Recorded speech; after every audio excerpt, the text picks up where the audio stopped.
오늘 말씀은 사도행전 10장 9절에서 20절까지 말씀입니다. 우리는 주일 낮 예배 시간을 통하여서 사도행전 말씀을 살펴보고 있습니다. 지난주에는 사도행전 10장 1절에서 8절까지 말씀을 살펴봤습니다. 사도행전 10장에 들어서 고넬료라는 사람이 등장을 하게 됩니다. 이 사람은 이탈리아 부대의 백부장이었습니다. 이 사람이 로마 사람으로서 군인이고 또 식민지에 와서 군인으로 일을 함에도 불구하고 그럼에도 경건하다라고 평가를 받아요. 그가 경건하다라고 평가를 받는 것은 결국 하나님 앞에 두려워하는 마음, 하나님을 공경하는 태도로 살았다는 얘기예요. 고넬료가 이스라엘에 와서 군인으로서 일을 하면서 하나님을 제대로 만났다거나 성경을 많이 읽는다거나 예배를 참여한다거나 잘하지 못했을 겁니다. 그럼에도 그가 하나님을 경외하고 여호와가 하나님이시구나 인정하고 두려워하고 좀 그분께 좀 가서 나도 죄의 문제를 생사의 문제를 좀 해결받고 싶다. 구원받고 싶다. 복받고 싶다라는 마음이 있어요. 근데 잘은 몰라. 그런데 이방인이라 예루살렘 성전에 들어갈 수도 없고 누가 와서 가르쳐 주는 것도 아니고 그래서 그저 어떻게 합니까? 백성을 많이 구제하고 기도만 했어요. 제대로 배운 적도 없고 잘 몰라요. 그냥 말 그대로 어깨너머입니다. 그런데 하나님께서는 그의 구제와 기도를 들으셨습니다. 받아주셨고 기억하고 계신다 말씀하세요. 그래서 그에게 베드로를 청해 오라고 명령을 내립니다. 하나님께서 이방인임에도 불구하고 뭘 잘 알지도 못함에도 불구하고 그저 구제하고 기도했던 고넬료. 오늘 우리도 뭔가 다 알 수 없어도 잘 몰라도 좀 초보와 같은 모습이 보여도 우리가 하나님 앞에 이렇게 은혜를 구하는 것 그것 자체만으로도 하나님은 기뻐하시고 기억해 주십니다. 그러니까 우리는 구제든 기도든 예배든 성경 공부든 봉사든 전도든 은혜를 구할 수 있는 모든 방법을 총동원해야 합니다. 그리고 성경은 이미 이렇게 하면 내가 받아주겠다, 은혜를 베풀어 주겠다 한 것들이 성경에 여기저기 많이 있습니다. 그것들을 모아서 정리를 해보니 보통 예배, 기도, 성경 공부, 그리고 구제와 전도로 압축이 돼요. 그래서 웨슬리 목사님 이것을 은혜의 수단이라고 명령하고 이걸 통해서 하나님께 은혜를 구해라. 내 하고 싶은 대로 한다고 하나님께 은혜를 베푸시는 건 아니니까 하나님께서 이렇게 하면 은혜를 베풀어 줄게라는 약속이 있으니 이걸 믿고 이 방법을 써서 하나님께 은혜를 구하면 하나님은 받으시고 베풀어 주신다. 그 증거가 어떻게 보면 고넬료죠. 따로 뭘 해본 적도 없고 성예를 참여한 적도 없고 할례를 받은 적도 없는 사람이에요. 이 사람이 정기적으로 예배에 참여했더라 그런 기록도 없습니다. 개종했더라 없습니다. 그저 들었고 어깨너머로 보았고 여호와가 하나님 맞는 것 같은데 그래서 뭔지 잘 모르지만 그럼에도 구제하고 기도에 힘썼을 때 하나님은 그를 만나주십니다. 그런데 그냥 만나주시면서 내가 너를 구원한다. 너는 이제 천국 간다. 이렇게 해주셔도 될 텐데 굳이 베드로를 청해 오라고 시킵니다. 이렇게 하나님께서는 베드로를 청해 오는 것으로 고넬료에 대한 구원의 역사뿐만 아니라 이방인을 향한 구원의 역사를 시작하려고 하세요. 그 문을 열려고 하십니다.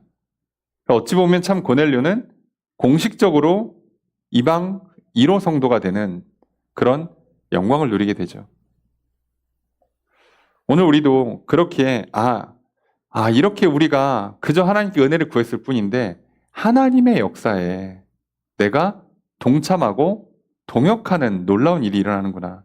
나는 그저 내 죄의 문제를 풀어달라고 내가 이 땅에 사는 동안에 생명을 누리고 복을 좀 누리게 해달라고, 죽어서 영생을 누릴 수 있도록 천국을 보내달라고 그 정도 기도했을 뿐인데, 조금 더 많이 해봐야 그냥 내 인생 문제, 가정 문제, 뭐 일터나 직장의 문제 정도 놓고 기도했을 뿐인데, 하나님은 그 기도를 들으시고 나를 하나님의 역사에 동참시켜 주십니다. 그러니 우리가 거창한 하나님의 계획까지 몰라도 괜찮습니다. 그저 기도하는 것부터, 그저 하나님께서 주시는 명령에 순종하는 것부터 시작하시면 하나님은 나를 통해서 놀라운 일을 하실 것입니다. 여러분, 지난 한 주를 지내시면서 얼마나 기도하고 구제하시고 여러 가지 은혜의 수단들을 쓰시면서 하나님께 은혜를 힘써 구하셨습니까? 여러분, 한번 돌아보시고 늘 은혜를 힘써 구하시며 늘 풍성의 은혜를 받아 누리시기를 주의 이름으로 축복합니다. 그 주신 은혜를 기억하시며 오늘 감사로 예배드리시고요, 또 주실 은혜를 간구하는 마음으로 우리 함께 예배드렸으면 좋겠습니다. 오늘 은혜를 구하는 저 여러분들에게 주님께서 풍성하게 채워주시는 크신 은혜가 있기를 주의 이름으로 축복합니다. 그럼 이제 고넬료의 구원으로 끝나는 게 아니라 베드로를 굳이 불러와서 이제 이방 선교의 문을 여시고 이방인들을 구원하시는 놀라운 일을 이루려고 하세요. 그럼 이 일이 어떻게 이루어질까? 그 일이 이루어지는 과정이 있겠죠. 이 과정을 우리는 통해서 하나님께서 한 사람 한 사람을 어떻게 부르시고 어떻게 세우시는가, 그걸 좀 살펴보려고 그래요. 이방인을 구원하려는 하나님의 뜻이 그냥 기도하는 사람들한테 사랑하는 아들, 딸들아, 나의 백성들아, 앞으로 내가 이방인 좀 구원하려고 그래. 그러니까 그런 줄 알고 가서 전도하고 이방인들 교회 온다 그러면 그렇게 환영해주고 세례주고 그러렴 하면 끝날 것 같지만 세상 일이 그렇게 되지 않습니다. 사람이요, 생각을 하나 바꾸는 게요, 습관을 하나 바꾸는 게요, 그렇게 어렵습니다. 그리고 조직을 바꾼다, 공동체를 바꾼다, 사회를 바꾼다, 문화를 바꾼다는 건 더 어렵습니다. 하나님께서 그냥 몇 사람 불러다가 나 앞으로 이거 할 테니까 이게 내 뜻이야, 그런 줄 알고 니들이 열심히 해봐 하면 안 됩니다. 그냥 그렇게 되지가 않습니다. 그래서 하나님께서 일을 하실 때는요, 정말 수만 가지 일들이 다 맞물려 돌아가야 돼요. 그냥 되지 않죠. 그래서 하나님은 때를 정하시고 사람을 세우시고 돕는 사람들을 보내시고 성령을 보내시고 하시면서 이걸 다 맞춰가세요. 오늘 과연 이방 선교의 문을 이제 본격적으로 열려고 하십니다. 물론 지금 한편에서는 사울, 곧 이름을 바울로 바꿀 이방 선교사, 이방인의 사도, 고향에서 아무 일도 안 하는 것처럼 보이는데 거기서 준비시키고 계세요. 그 준비하는 동안에 베드로는 베드로대로 뭘 해야 돼요. 또 누구는 누구대로 일을 다 해야 됩니다. 이게 나중에 이렇게 각각 따로따로 노는 것 같아 보이는 일들이 나중에 하나님 정하셨을 때 한 번에 탁 물려 들어와야 돼요. 그래야 일이 됩니다. 여러분, 유대인들이요, 이방인을 향해 나간다는 건요, 사실상 자력으로 불가능한 일입니다.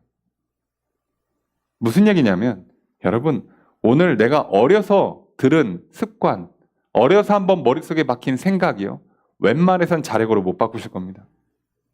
오죽하면 옛말에 3살 버릇 80 간다고 합니다. 여러분, 우리 어려서 들은 식습관이요, 평생을 갑니다. 이거 고치는 거요, 정말 힘듭니다. 여러분들 앞에 드릴 말씀은 아니지만 저도 이제 나이가 들면서 몸이 옛날 같지 않아서 식습관을 조절하고 운동하면서 관리를 하죠. 그런데요, 이게 자꾸 예전에 했던 것으로 몸이 돌아가려고. 머리는 알아요. 그게 안 좋은 음식이고 지금 나한테 이게 필요하다는 걸. 그런데 자꾸 돌아가요. 쉽지가 않습니다. 몇 년째 하는데도 안 바뀌어요. 한 번 들어오면요, 이상하게 안 바뀝니다.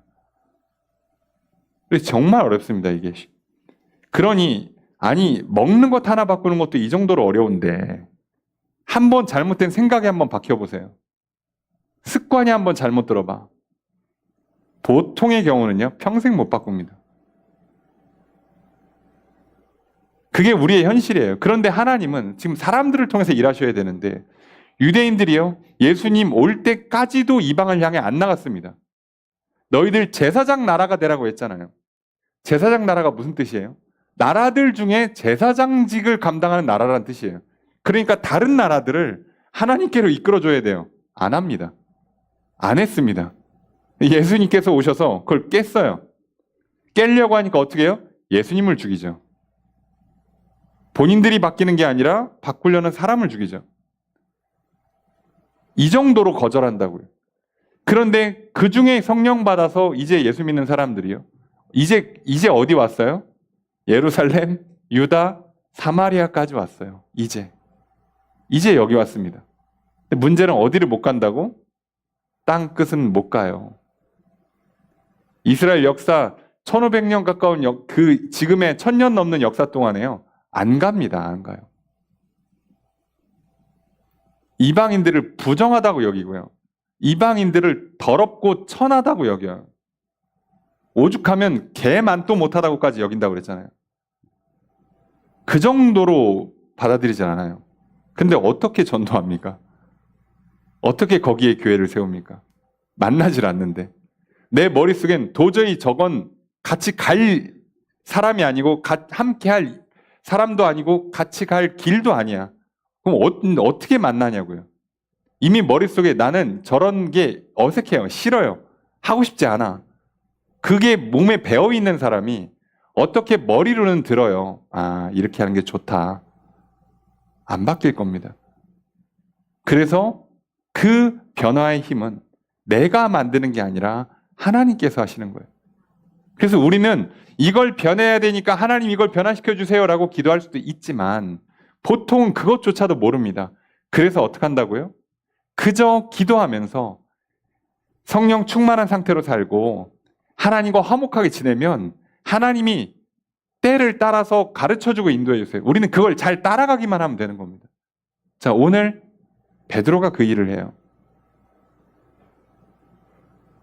많은 사람들은요, 대부분의 학자들은요, 베드로는 이 한계를 못 깼다라고 평가를 합니다. 물론 바울에 비하면 맞아요. 그런데 지금 우리는 비교하려는 게 아니잖아요. 베드로가 이 문을 열지 않았으면요, 공식적으로 이방의 선교가 이루어지지 않습니다. 지금 베드로는 예루살렘 교회의 수장이에요. 대표가 도장을 안 찍어주는데 일이 되겠습니까? 베드로가 그 도장을 찍는 것만으로도요, 베드로는 이미 한계를 깨트린 거에 가까워요. 그리고 공인해 주고요, 베드로가 실제로 땅끝까지 가서 복음을 전하지 않았다고 해서 그가 안 한 게 아니라 도장을 찍어주고 뒤에서 그 행정 처리를 해주는 건요, 위대한 사역입니다. 그럼 바울은 논외로 쳐야 돼요. 왜요? 이미 어떻게 보면 디아스포라예요. 이미 외국에서 살았던 사람이잖아요. 길리기아 지역의 다소 출신이에요. 여기는 가나안 지역이 아니잖아요. 그 사람이 자기 동네 가서 전도하는 거예요. 생각을 해보면. 그러다 옆 동네 간 겁니다. 그러니까 어떻게 보면 베드로는 베드로대로 이 한계를 깨는 거예요. 자, 이런 엄청난 일이 일어나야 돼요. 오늘 우리가 기억했으면 좋겠습니다. 하나님 나라가 확장되기 위해서는요, 결코 내 힘으로 안 됩니다. 그걸 인정하시면 우리가 그래서 기도해야 되는 거예요. 여러분, 내 생각을 고집해서는요, 습관대로 살아서는 절대로 하나님 나라가 확장되지가 않습니다. 근데 하나님 나라가 확장되지 않으면 하나님 뜻이 이루어지지가 않는 거예요. 여러분, 하나님의 뜻과 처음에는 같이 시작해서 뜻이 맞아서, 그래서 예루살렘의 교회가 세워지고 유다 지역에 사마리아의 교회가 세워졌어요. 근데 하나님의 뜻은 땅끝까지 교회를 세우는 거예요. 그런데 사마리아까지 세우고 나서부터는 나는 더 이상 교회를 확장시키고 싶지 않아요 라고 하면 이제부터 어떻게 되는 거예요? 하나님과 뜻이 달라지게 됩니다. 그러면 당연히 멀어지게 되겠죠. 분명히 시작은 같이 했어요. 근데 시간이 지나서 의견이 안 맞으면 멀어집니다. 여러분, 이걸 잘 기억하시죠. 내가 예수 믿고 구원받았다고 해서 평생 하나님이랑 친하게 지내는 거 아니잖아요. 내가 어느 순간 내 생각을 고집하기 시작하면, 내 습관을 주장하기 시작하면 점점점 하나님과 의견 충돌이 나기 시작할 겁니다. 그리고 어느 순간 하나님 없는 삶이 이루어질지도 몰라요. 최악의 경우는 영원한 하늘나라가 보장이 안 될 겁니다. 내가 예수 믿었으니까 내 안에 천국이 이루어진다는 착각을 오늘 너무 많은 성도들이 하고 있습니다. 아니요. 우리는 끝까지 하나님과 화목하셔야 합니다. 계속 손잡고 걸어가셔야 돼요. 이거 평생 안 하시면 그러면 각자 가는 거죠. 예. 여러분 친구도요. 초등학교 때 맨날 손잡고 다니는 친구 있지. 지금 손잡고 다닙니까? 초중고를 다 같이 나왔어. 10년 넘게 학교 생활을 같이 했어. 연락하십니까? 연락 한 2년, 3년만 끊어져 보세요. 남입니다. 여러분 이거 기억하셔야 돼요. 그래서 어떻게 하나님께서 이걸 확장시켜 가기 위해서 이렇게 한 사람 한 사람 다 부르실 텐데 고넬료는 그냥 이렇게 모르고 하는 사람을 그냥 불러서 이제 일을 시킨다면 이제 베드로 성령 충만하지만 사마리아까지밖에 못 가요. 이것만도 참 대단한 건데 참 훌륭한 건데 문제는 하나님은 더 깨길 원하세요. 여러분 기억합시다. 오늘 주일에 나와서 예배 드리시는 거 훌륭하십니다. 하나님께 감사의 기도 드리시고요. 찬양 드리시고요. 헌금하시고요. 봉사하시고요. 전도하시는 거 훌륭합니다. 그래서 내 가정에서 찬양 틀어놓고 같이 성경도 보고 가족들끼리 가족 예배도 드리고 훌륭하십니다. 근데 하나님께서 여기서 조금 더 나아가라 하시면 가셔야 돼요. 끝이 아니라고 여기가. 여기가 좋사온이라고 하면 안 된다고. 하나님께서 가자 그러면 여기가 좋지만 여기도 좋았고 여기까지 좋았지만 앞으로도 좋아야죠. 그럼 가야 합니다. 자, 이제 그 작업을 하기 위해서 하나님께서 베드로를 어떻게 쓰시는가를 보려고 합니다. 오늘 말씀을 기억하면서 오늘 저 여러분들도 하나님의 나라가 이루어질 뿐만 아니라 확장되기를 주님 축복합니다. 그리고 그 확장되는 비결이 오늘 말씀에 써 있죠. 함께 가는 겁니다. 이게 어떻게 이루어지는지 말씀을 살펴보겠습니다. 먼저 9절 말씀 함께 읽습니다. 시작.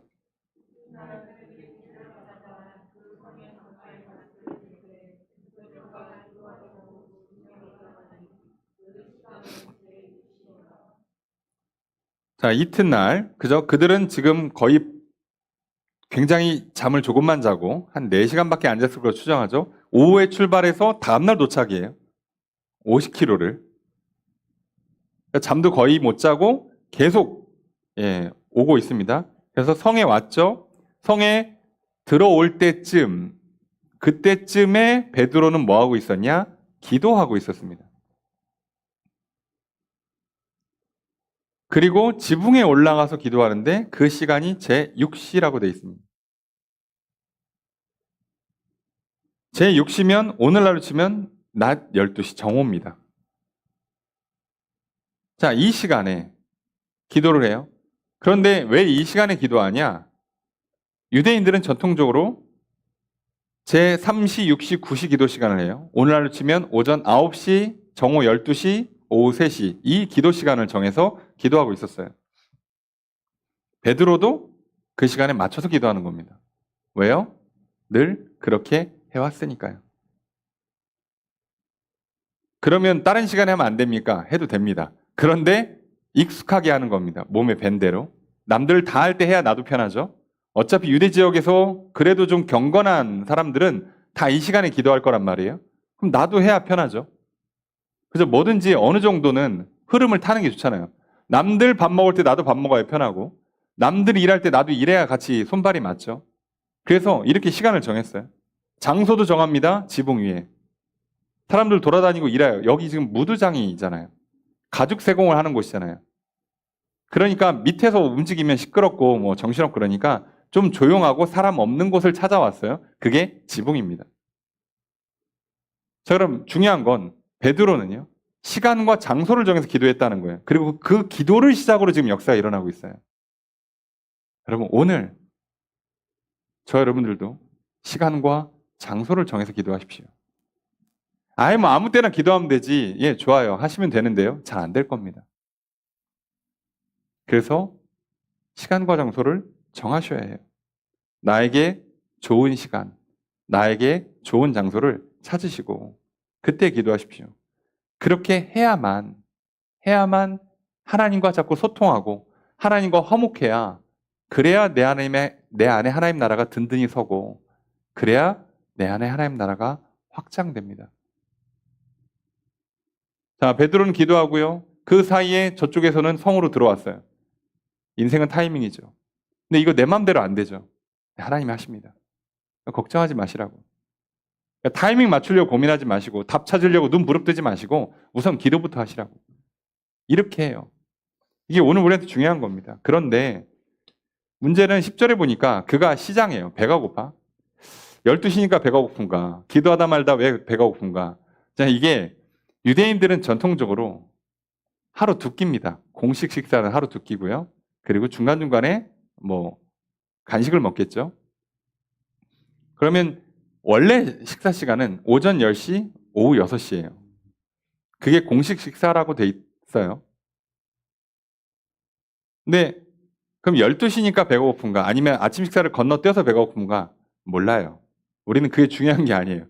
자, 뭘 했냐면 배가 고파서 먹을 걸 좀 있냐고 부탁을 해서 먹을 걸 챙겨달라고 부탁을 했어. 사람들이 그걸 준비하러 갔어요. 자, 그랬는데 황홀경에 들어옵니다. 그러니까 황홀경. 지금 이게 환상을 보는데 황홀한 중에 본다. 이 황홀경은요. 말 그대로 지금 현실에 분명히 있는데 뭔가 다른 세계가 열리는 거죠.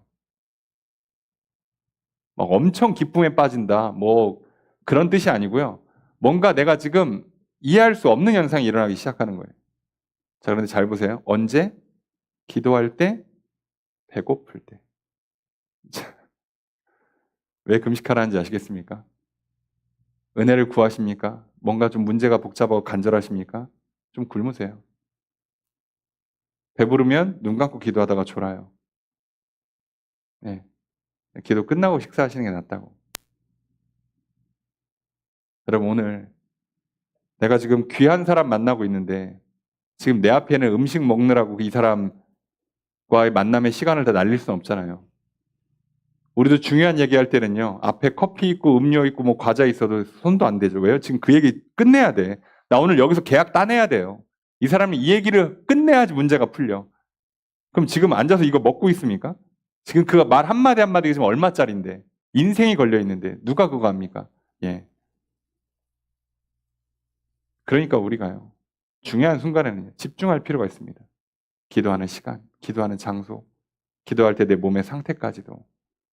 그런데 물론 베드로가 의도하진 않았겠지만 효과적으로는 도움이 된다는 걸 기억하시고 여러분 그러니까 기도할 때 너무 배부르게 먹고 눈 감고 기도하시면 힘들어요. 그러니까 가능하면 먹기 전에 하시고 그죠?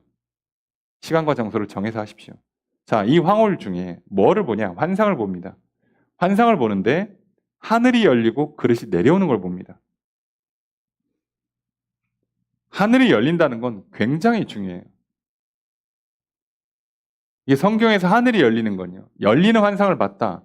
뭐 예수님 세례 받을 때도, 뭐 저기 야곱이 뭐 돌베개 베고 잘 때도, 이 하늘이 열리는 걸 보는 건요. 굉장한 현상이에요. 그러니까 유대인들은 이걸 알아요. 하늘이 열린다는 건 100% 하나님의 뜻이야. 의심할 필요가 없어요. 내가 환상을 봤는데 하늘이 열렸다? 이거는 뭐 질문할 것도 없어. 예 하고 무조건 가는 겁니다. 자, 그렇게 해요. 근데 거기서 뭐가 오냐? 안 그래도 배고픈데 그릇이 내려오는데 거기에 뭐가 있냐 보니까 12절에 땅에 있는 각종 네 발 가진 짐승, 기는 것, 공중에 나는 것들이 있어요. 온갖 짐승들이 있었어요. 그죠? 뭐 짐승, 동물, 예, 있는 거죠. 그러니까 이거 뭐 하면 돼요? 먹으면 되죠.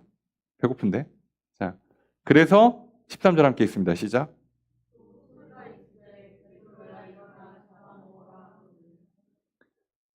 하늘이 열리고 내려왔는데 거기에 온갖 짐승이 있고 음성이 들려요. 베드로야 일어나 잡아먹어라. 그럼 잡아먹으면 되죠. 그런데 문제가 좀 생깁니다. 자, 14절 함께 읽습니다. 시작.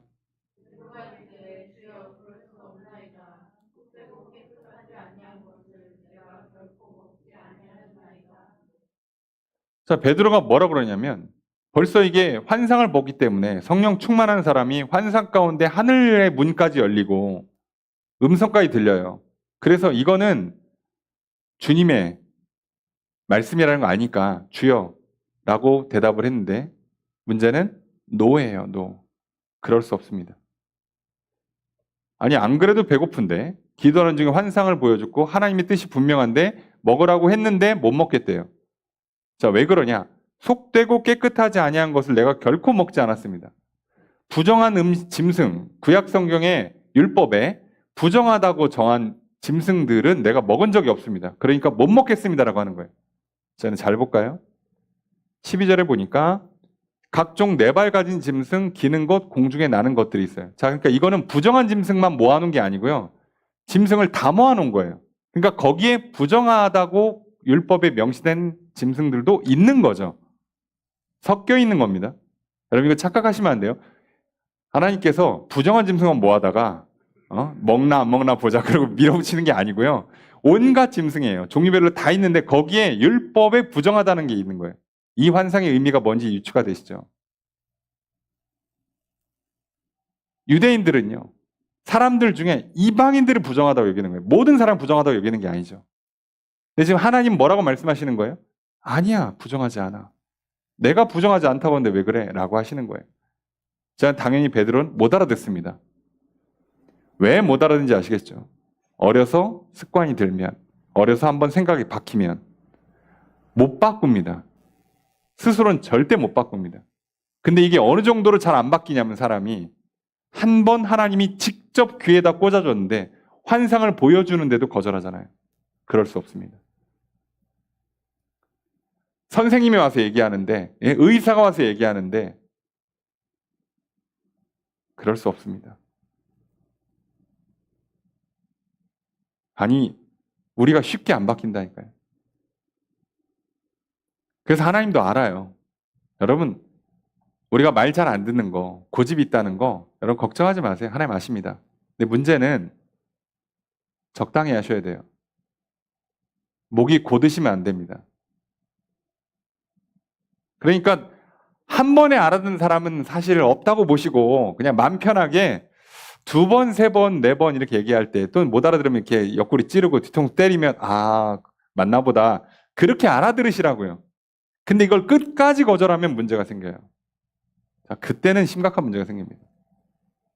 여러분 좀 사람이 생각이 있고 교만하고 고집이 있으니까 시간도 좀 끌고 괜히 한번 튕겨보고 하실 수 있어요. 그냥 적당히 하시라고. 계속 하시면 안 돼요. 끝까지 밀어붙였다면 큰일 납니다. 왜요? 힘싸움으로 들어가기 시작하면 여러분 하나님이 여러분 꺾으십니다. 꺾으면 말 그대로 최소 팔다리 하나 부러질 겁니다. 인생의 집안의 기둥뿌리 하나 꺾일 겁니다. 그 정도 각오하시면 덤비시고 그거 아니면 한두 번 튕기세요. 네. 잘 이해가 안 되는데요. 잘못 들었습니다. 이게 무슨 소린가 처음 듣네. 그러고 하시라고요. 근데 우리가 이거의 전제 강상 뭐라고요? 기도하셔야 됩니다. 말씀 읽으셔야 됩니다. 이걸 계속하는 상태에서 하나님이 자꾸 얘기할 거예요. 한두 번 튕기세요. 할 수 있어. 처음부터 잘 안 들어갈 거예요. 괜찮아요. 어차피 계속 기도하시면, 계속 말씀을 배우시면, 성령 충만한 상태를 유지하시면 어차피 계속 하실 거예요. 하나님도. 그러면 이 정도 얘기하면 맞나 보다 하고 꺾으세요. 그쯤 되면. 10번, 20번씩 더 거절하시면 이때부터는 좀 골치 아파집니다. 자, 그렇게 하니까 15절 함께 읽습니다. 시작.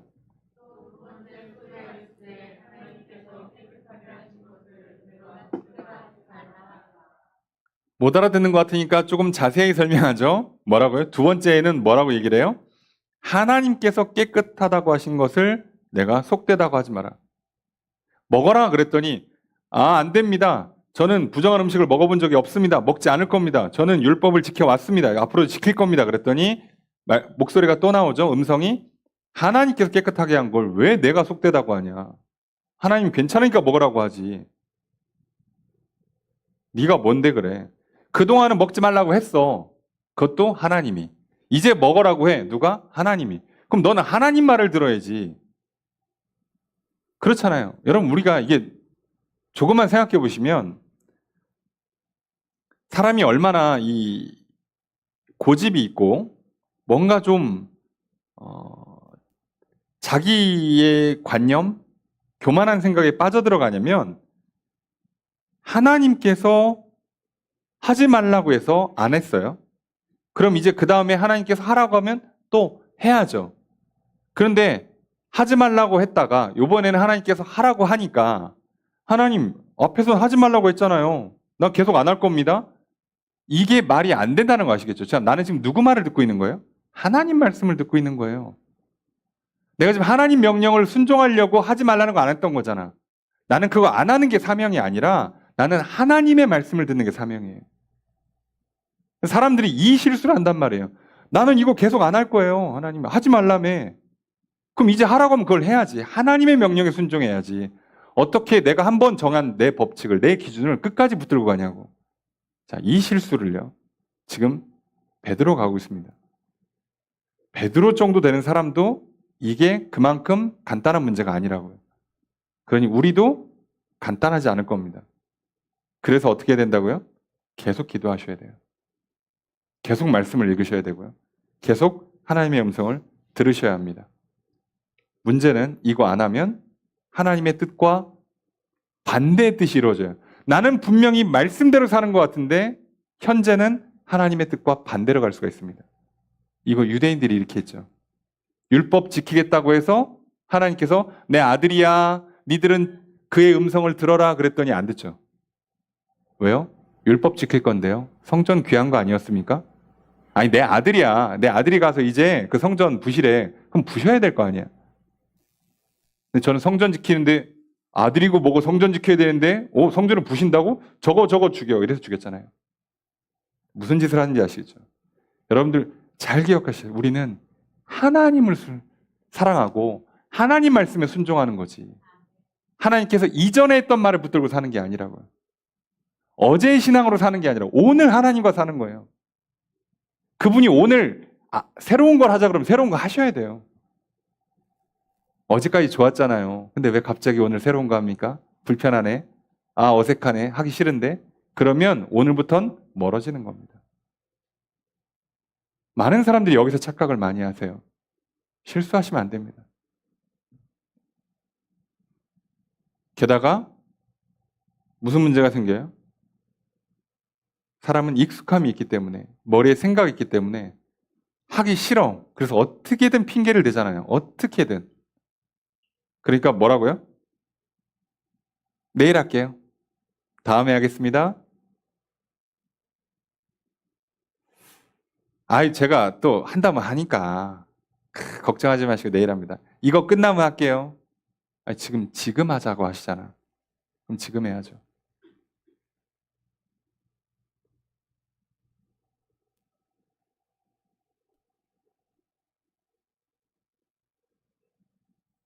근데 그거 생각을 해보니까 꼭 해야 되는 거 맞아요? 다르게 하면 안 될까? 여러분이 알고 있는 생각도 내려놓으셔야 됩니다. 우린 지금 하나님과 화목한 관계를 누리려고 해요. 제발 하나님 가르치려고 하지 마세요. 네. 어제 하나님 만나는 거 아닙니다. 관념과 상상 속에서 만남을 갖지 마세요. 오늘 내 눈앞에 계시는 살아계신 하나님을 만나시라고. 그래서 기도를 계속하라는 겁니다. 그래서 말씀을 계속 읽고 배우셔야 돼요.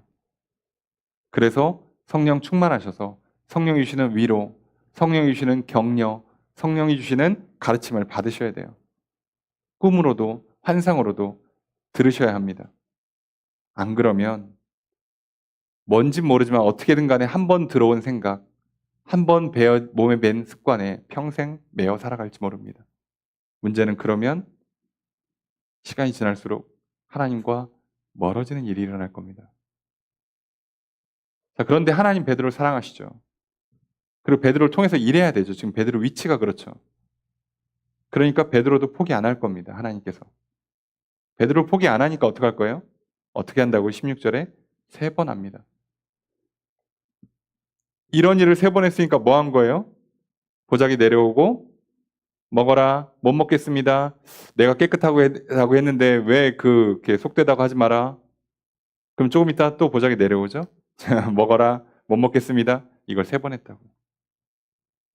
3번 하고 환상이 끝납니다. 자, 17절 함께 읽습니다. 시작.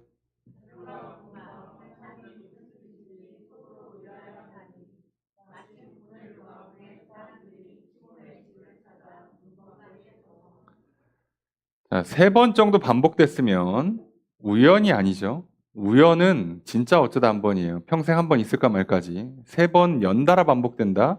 여러분, 하나님께서 어떤 사람을, 어떤 사건을, 어떤 메시지를 3번 연속으로 나한테 지금 준다. 똑같은 패턴이 3번 반복되고 있다. 이걸 못 알아들으면 이건 안 듣는 겁니다. 이제부터.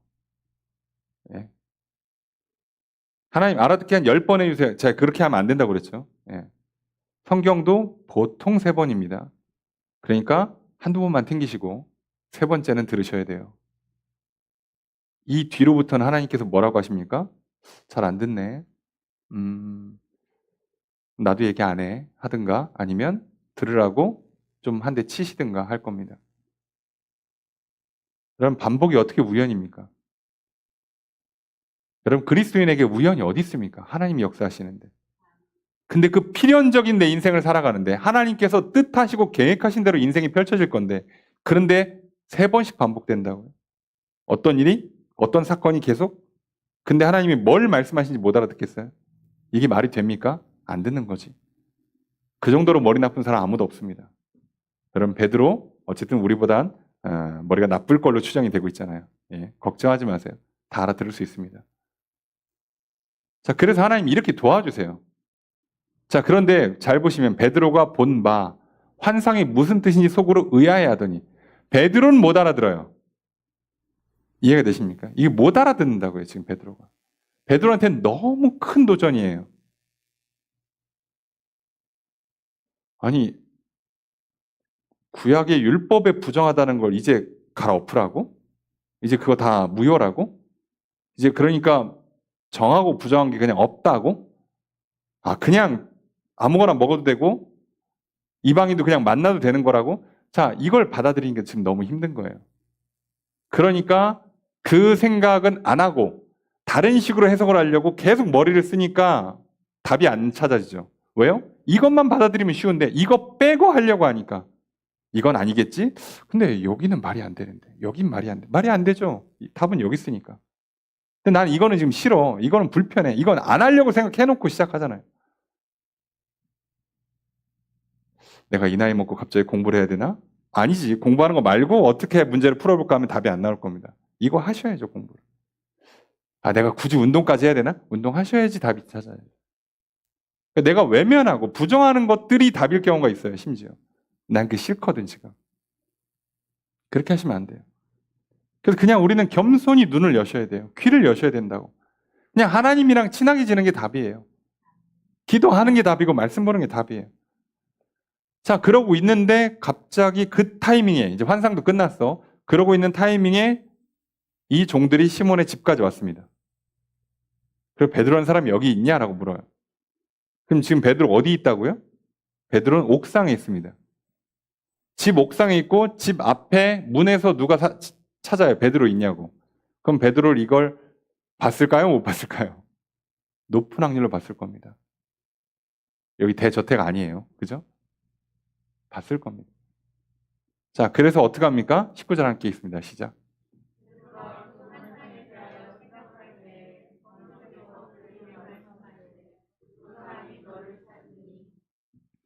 베드로가 갑자기 이것 환상도 지금 정신없는데 갑자기 난생 처음 보는 사람들 딱 봐도 이방 사람이죠. 로마 사람처럼 보이겠죠. 종들이고 군인이 왔으니까.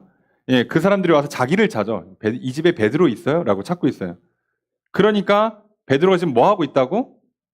이건 또 뭔가 해서 앞에 본 환상이랑 이게 뭐지라고 지금 생각을 하고 있어요. 이게 무슨 상관이 있는 일이지? 왜 이게 지금 스트레이트로 이어지고 있지라고 생각을 하고 있어. 근데 베드로가 답을 찾을 수 있을까요? 못 찾습니다. 지금 베드로 머릿속엔 이거 부정한 음식, 부정한 민족에 대해서 만날 마음이 없어요. 예? 내 문을 열고 한계를 돌파할 마음이 없다고 지금. 새로운 도전을 하고 싶지 않다고. 그래서 지금 막고 있어요. 그러니까 머릿속에 지금 생각이 안 나는 기현상이 일어나죠. 이건 아닐 거야라고 걔는 시도조차 안 하고 있는데 답이 안 나오죠. 그러니까. 그때 뭐라고요? 성령께서 말씀하십니다. 저 사람들이 너 찾고 있어. 자, 그래서 뭐라고요? 20절 함께 읽습니다. 시작.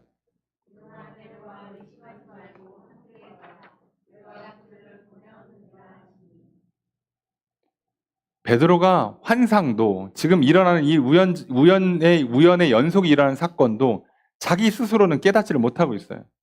여러분 대부분 내 삶에 일어난 일들이요. 심지어 게다가 반복되는 일들. 이거 누가 봐도 하나님 나한테 주시는 말씀인데 성경 구절에 해석이 안 돼. 이거 누가 봐도 하나님 나한테 뭐라고 하시는 것 같은데 이 사건에 대한 해석이 안 돼. 예. 해석이 안 될 겁니다. 베드로도 해석을 지금 못하고 있다고요. 근데 누가 해줬어요, 이거를? 성령님이 하십니다. 그러니까 우리가 왜 계속 기도하는지 아시겠죠? 어차피 뭔가 메시지가 있다. 뭔가 여기에 하나님의 뜻이 있다 정도밖에 몰라요. 정확하게 뭔지 알기 어렵습니다. 그래서 기도해야 되고요. 그래서 함께 기도하셔야 합니다.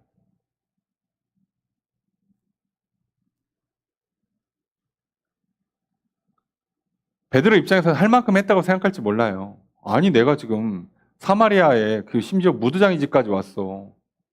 무두장이만 해도 율법에 부정한 사람이잖아. 그러니까 나는 유대 안에서 부정한 사람은 만난다니까. 그런데 이방까지 가서 부정한 사람, 이방 가서 부정한 음식은 못하겠다 이거죠. 그러니까 자기가 정한 기준이 있는 거예요, 사람은. 자기가 정한 그 세운 벽, 내가 견고히 쌓은 나의 세계, 나의 성이 있어요. 내가 안전할 거라고. 이 정도면 훌륭하다고 생각하는 것 한데 하나님은 그걸 깨라고 하세요.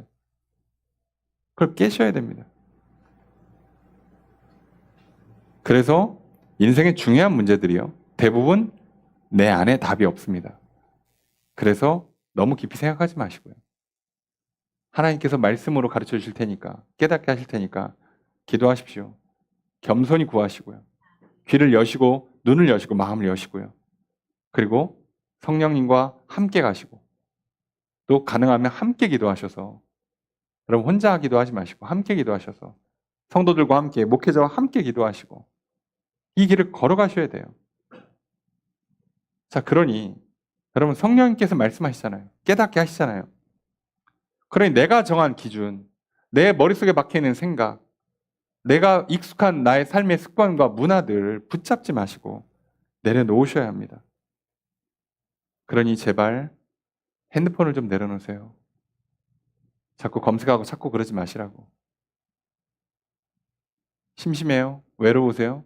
핸드폰에 답을 찾지 마세요. 교회가 있고 성도가 있는데 왜 방에서 불 꺼놓고 유튜브 보고 쇼츠 보면서 그러면서 내 외로움을 달래냐고. 인생이 허무하십니까? 핸드폰을 찾지 마시라고. 아, 친구 없나? 뭐 재밌는 일 없나? 뭐 새로운 일 없나? 검색하고 하지 마시라고. 눈을 감고 기도부터 하십시오. 성령이 가르쳐 주신 대로 따라가십시오. 이거 안 깨시면 하나님과 더 멀어지는 심각한 문제가 생길 수 있습니다. 하나님 나라가 세워지기는커녕 무너질지도 모릅니다. 그래서 하나님께서 성령을 통해서 베드로한테 뭐라고 말씀하시느냐? 20절에 보니까 일어나 내려가 의심하지 말고 함께 가라. 이게 너무 자연스러운 말이잖아요. 너 옥상에 있으니까 앉아서 기도하고 있으니까 일어나서 내려가서 너무 의심하고 그게 고민하지 말고 같이 가. 내가 보낸 사람이야. 같이 가. 이렇게 말하니까 자연스러운데요. 여러분 성경에 함께 가라는 명령문이요. 많이 안 나옵니다. 자주 안 나옵니다. 한번 검색해 보세요. 요즘 좋잖아요. 함께 가라고 쳐보세요. 몇 구절이나 나오나. 제가 찾아본 건 3구절밖에 안 나옵니다. 그 정도로 안 나와요, 이게. 보통 그냥 가라고 하시지 함께 가라고 잘 안 합니다. 근데 지금 일부러 말씀하시는 거잖아요. 함께라는 단어를 일부러 넣으시는 거라고. 너 혼자 가면 안 돼. 하나님 나라를 지금 세울 거야. 너 혼자 가면 안 돼. 함께 가라고. 왜요? 가라고만 하면요. 어떤 일도 생깁니까? 주소 찍어주시면 제가 다음 주에 찾아뵙겠습니다. 제가 다음 달에 방문할 기회가 있을 것 같은데 그때 가도록 할게요. 할 수 있잖아요. 부정한 사람들이니까 먼저 가세요. 제가 뒤따라가겠습니다. 할 수 있잖아요. 이게 말을 반만 듣는 수가 생긴다고. 어떻게든 피해가려고 사람이 하여간에 머리들은 좋아가지고 어떻게든 하나님 말씀을 듣는 척만 하려는 거예요. 왜? 싫은 거 안 하려고. 익숙하지 않은 거 안 하려고. 불편한 거 안 하려고. 어떻게든 머리를 쓰는 거예요. 하나님은 정확하게 말씀하세요. 함께가 내가 보낸 사람이에요.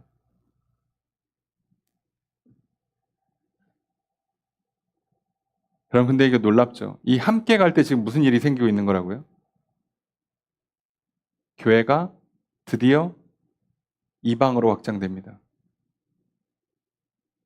제사장직이 드디어 이방으로 확장됩니다. 출애굽한 이후에 이스라엘 백성들한테 줬던 제사장 나라의 사명이 1000년 넘게 확장이 안 되고 있던 걸 이걸 지금 베드로가 뚫고 있는 거예요. 근데 그 뚫으라고 하시는 명령문이 뭐라고요? 함께 가라입니다. 여러분 절대 하나님 나라는 혼자 가서 세울 수 없습니다. 여러분 구원도 혼자 못 하잖아요. 예수님과 함께 할 때 하나님 앞에 갈 수 있고요. 우리가 성령님과 함께 할 때 내 안에 하나님 나라를 세울 수가 있고요. 그리고 형제 자매와 함께 할 때 우리 안에 하나님 나라를 세울 수가 있습니다. 그러니 함께 하셔야 됩니다. 왜 세상 무거운 짐을 혼자 지십니까? 그거 지다가 몸 다 상하고요. 마음 다 상하고요. 중병 걸리십니다. 하지 마십시오. 함께 지십시오. 함께 가셔야 돼요. 여러분 요즘 가나안 성도 아시죠? 교회 안 나간다고. 안 나가. 예. 이미 안 나가 하는 순간 성도가 아닙니다.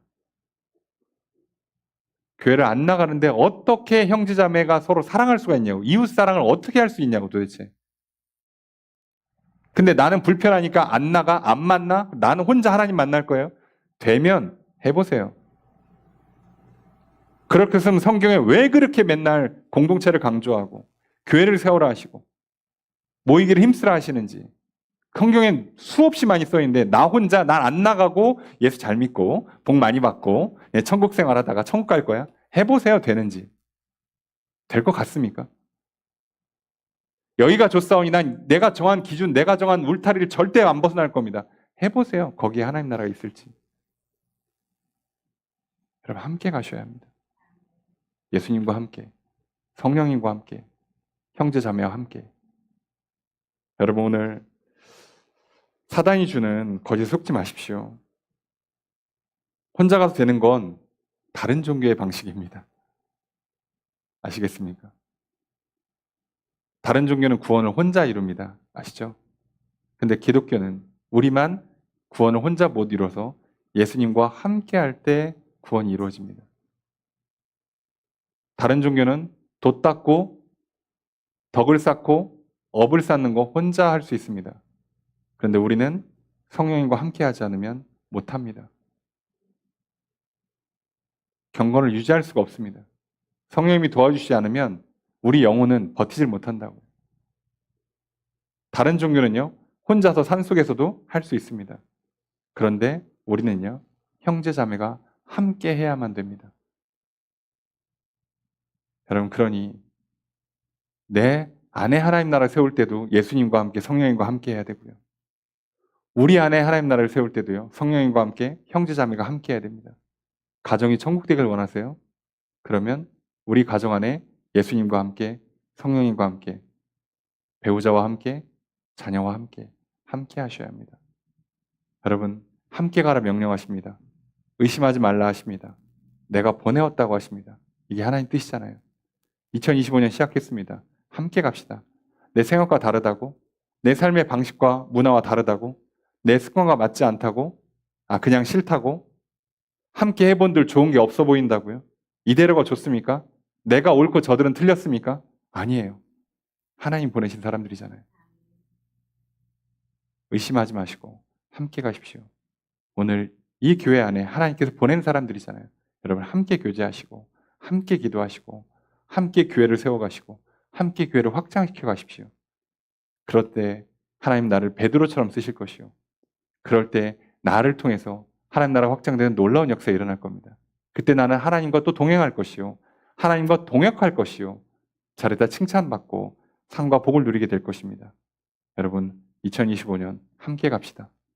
예수님과 함께 성령님과 함께 우리 서로 함께 그렇게 감으로 내 안에도 우리 안에도 하나님 나라가 세워지고 천국 생활을 누리고 확장되어지고 형통하고 번성하는 놀라운 역사 있길 축복합니다. 여러분 그렇게 함께 가는 발걸음이 시작되는 새로운 한 주. 그래서 예수님과 성령님과 또 형제자매들과 함께 감으로 또 하나님 나라가 확장되어지는 복된 한 주, 그런 한 해 살아가시기를 다시 한번 주의 이름으로 축복합니다.